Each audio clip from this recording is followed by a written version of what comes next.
নমস্কার, নিউজ 18 বাংলায় আপনাদের সকলকে স্বাগত। আপনাদের সঙ্গে রয়েছে আমি সোনিয়া। এই বুলেটিনের শুরুতে আরো একবার নজর রাখতেই হচ্ছে সোহমের বিরুদ্ধে এফআইআর। নিউ টাউনের রেস্তোরাঁ মালিকের অভিযোগের ভিত্তিতেই মামলা রুজু টেকনোসিটি থানার।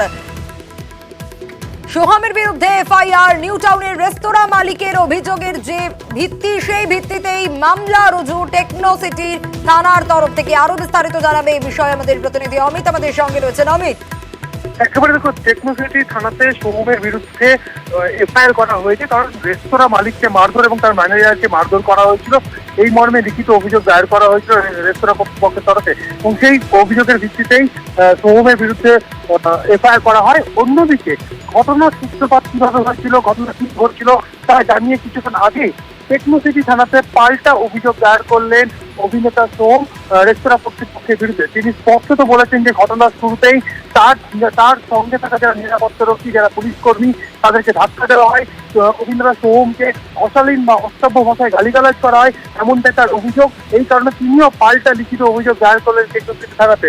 অন্যদিকে যে ক্লোজ সার্কিট ক্যামেরা ফুটেজ সামনে এসছে, সেই ফুটেজের বাইরেও রেস্তোরাঁর বাইরের যে ফুটেজ রয়েছে, সেই ফুটেজ খতিয়ে দেখার জন্য পুলিশের কাছে আবেদন করেছেন সোহম, কারণ বাইরের ফুটেজেই তার নিরাপত্তারক্ষীদেরকে মারধর করা হচ্ছে, সেই সমস্ত ফুটেজ কিন্তু রয়েছে, এমনটা কিন্তু তিনি দাবি করছেন।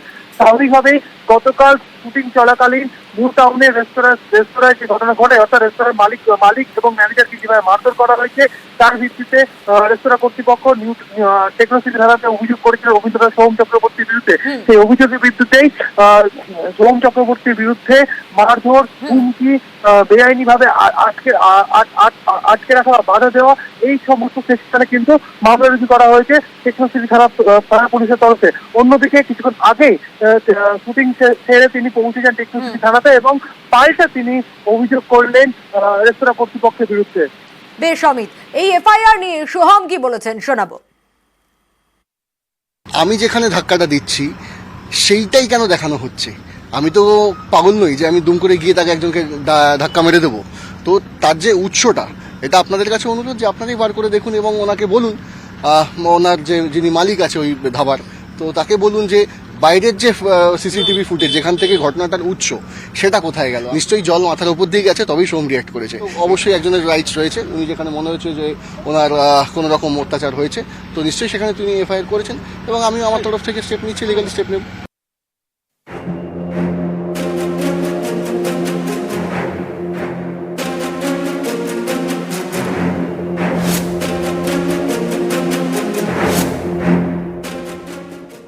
সোহম উপর থেকে উঠে এসে বলছে, কে বলেছিস? তুই বলেছিস?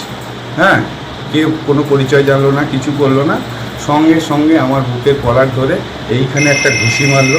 ওদের কিছু স্টাফ 7-8 জন আমাদের রেস্টুরেন্টের টি শার্ট পরে রয়েছে, সবাই চিনতে পারছে রেস্টুরেন্টের স্টাফ, তাদেরকে ধরে ধরে মারছে।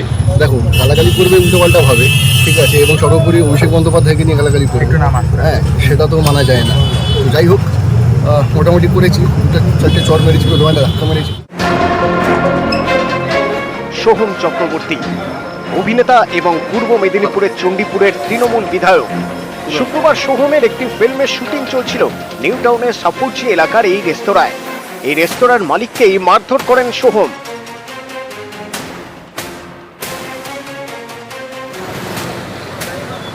গোলমালের সূত্রপাত গাড়ি রাখা নিয়ে। রেস্তোরাঁর সামনে থেকে সোহমের গাড়ি সরাতে বলেন রেস্তোরাঁর মালিক। এ নিয়ে সোহমের নিরাপত্তারক্ষীর সঙ্গে বচসা বাঁধে রেস্তোরাঁ মালিকের। বচসা থেকে মারধর, রেস্তোরাঁ মালিককে মারেন অভিনেতা বিধায়ক সোহম চক্রবর্তী। একজন অভিনেতা এবং এমএলএ, একজন জনপ্রতিনিধি এইভাবে একটা সাধারণ মানুষ গায়ে হাত তোলে, তাহলে উনি কিসের প্রতিনিধি? দেখুন, গালাগালি করবে উল্টোপাল্টা ভাবে, ঠিক আছে, এবং সর্বোপরি অভিষেক বন্দ্যোপাধ্যায়কে নিয়ে গালাগালি করবে, হ্যাঁ, সেটা তো মানা যায় না। যাই হোক, মোটামুটি করেছি, 2-4টে চর মেরেছি, দোকানে ধাক্কা মেরেছি।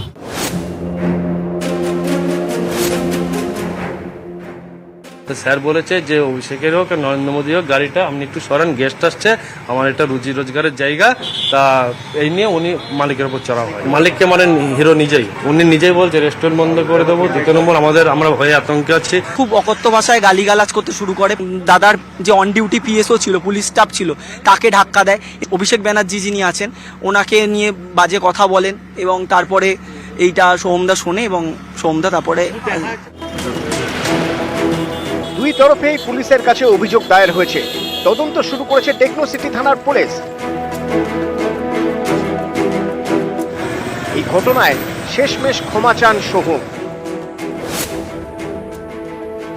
অনভিপ্রেত এবং ক্ষমাপ্রার্থী আমি, সেটা কখনোই হওয়া উচিত হয়নি, যে কারণে আমি সাথে সাথে লোকাল থানাকে ফোন করেছিলাম এবং আইসিকে আমি বলেওছিলাম, এবং আমি বলেছি যে যদি সেরকম হয় আমি আমার তরফ থেকে, উনি ওনার তরফ থেকে কমপ্লেন দিতেই পারেন।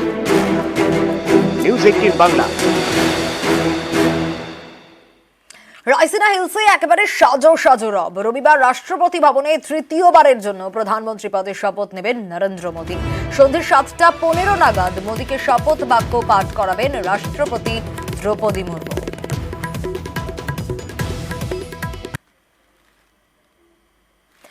শপথ গ্রহণ অনুষ্ঠান রাইসিনা হিলসে একেবারে সাজো সাজো রব। রবিবার রাষ্ট্রপতি ভবনে তৃতীয়বারের জন্য প্রধানমন্ত্রী পদে শপথ নেবেন নরেন্দ্র মোদী। আগামীকাল ঠিক সন্ধে 7:15 নাগাদ মোদীকে শপথ বাক্য পাঠ করাবেন রাষ্ট্রপতি দ্রৌপদী মুর্মু। আর এই শপথ গ্রহণ অনুষ্ঠানে কারা কারা থাকবেন আপনাদের জানিয়ে রাখি, ইতিমধ্যে দিল্লিতে পৌঁছে গিয়েছেন বাংলাদেশের প্রধানমন্ত্রী শেখ হাসিনা। এছাড়াও উপস্থিত থাকবেন শ্রীলঙ্কার প্রেসিডেন্ট, আর তারই পাশাপাশি নেপালের প্রধানমন্ত্রী, শ্রীলঙ্কার প্রেসিডেন্ট রনিল বিক্রমাসিংঘে যেরকম থাকবেন, নেপালের প্রধানমন্ত্রী পুষ্পকমল দাহাল থাকবেন, সেসেলসের উপরাষ্ট্রপতি আহমেদ আফিফ তিনি থাকবেন, আর তারই পাশাপাশি মরিশাসের প্রধানমন্ত্রী প্রবীণ জগন্নাথ তিনি থাকবেন। দেশ বিদেশের মোট 8,000 অতিথি তারা আমন্ত্রিত। এছাড়াও রূপান্তরকামী, সাফাই কর্মী, শিক্ষক, পড়ুয়াদের এই অনুষ্ঠানে আমন্ত্রণ জানানো হয়েছে। উপস্থিত থাকার কথা সমাজের বিভিন্ন স্তরের বিভিন্ন ক্ষেত্রের প্রতিনিধিদের। আপনাদের জানিয়ে রাখি, এই অনুষ্ঠানে শেষ মুহূর্তের তোড়জোড় চলছে রাষ্ট্রপতি ভবনে। ভিভিআইপিরা তারা তো থাকছেনই, তাদের নিরাপত্তার জন্য থাকছে 5 স্তরীয় নিরাপত্তা বলয়, এবং ইতিমধ্যেই সাধারণ মানুষের জন্য রবিবার পর্যন্ত রাষ্ট্রপতি ভবন বন্ধ রাখা হয়েছে। রবিবার এবং সোমবার লুটিয়েন্স দিল্লিতে 144 ধারা জারি করেছে দিল্লি পুলিশ। রাষ্ট্রপতি ভবন সংলগ্ন এলাকায় নো ফ্লাইং জোন ঘোষণা করা হয়েছে।